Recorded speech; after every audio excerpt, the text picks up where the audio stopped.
सत्संग में यदि ऐसी घटना होने लगे तो फिर क्या लाभ है सत्संग का। घरों में रहो, क्यों दरबार सजाते हो गुरु महाराज का, मालिक का? क्यों वहां पर जयकारे लगाते हो? क्यों वहां पर बंदगी करते हो? क्यों मत्था टेकते हो? इतने भजन कीर्तन क्यों गाते हो? इतनी वाणियां क्यों गाते हो? यदि ऐसा ही कार्य करना है तो छोड़ दीजिए दिखावा। रात हमारा एक कार्यक्रम बागपत के पास था और जैसे ही ये मामला हमारे संज्ञान में आया तो मुझे बहुत दुख हुआ सुनकर। जब साधु महात्मा ही सुरक्षित नहीं रहे तो फिर और क्या होगा।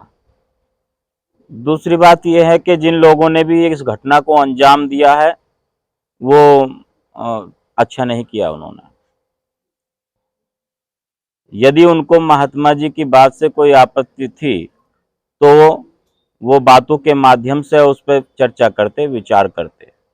उनको साधुओं का अपमान नहीं करना चाहिए था। मैं इसकी कड़ी निंदा करता हूँ।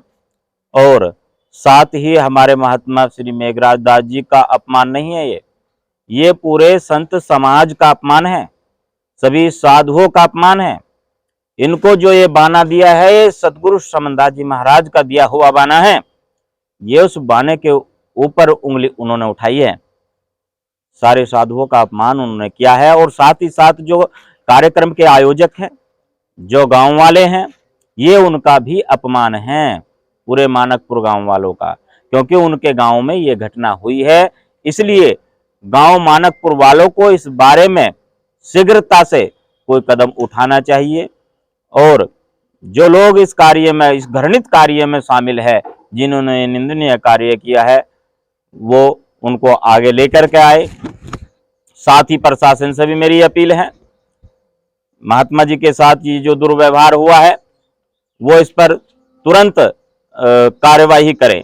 और यदि कार्यवाही नहीं होती तो पूरे भारत का साधु समाज इस बारे में सक्रिय हो जाएगा और आगे इस तरह की कोई घटना ना हो, इसके लिए भी सभी को सावधान और सतर्क रहना चाहिए, शांति कायम रहनी चाहिए। दूसरी एक बात और भी है जो महत्वपूर्ण बात है, गुरु मर्यादा वाली।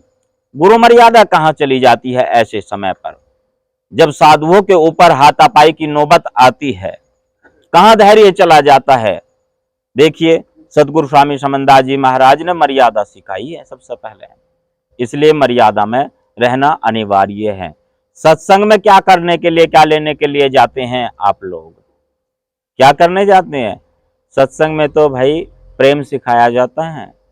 सत्संग में यदि ऐसी घटना होने लगे तो फिर क्या लाभ है सत्संग का। घरों में रहो, क्यों दरबार सजाते हो गुरु महाराज का, मालिक का?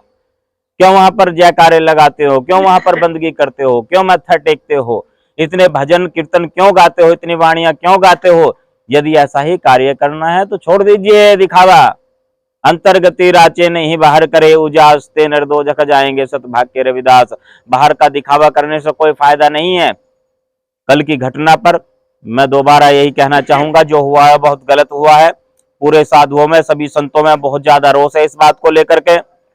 और यदि आपसी कोई मनमुटाव है या किसी बात पर सहमति नहीं बनती है तो उस पर विचार किया जा सकता है, उस पर चर्चा की जा सकती है।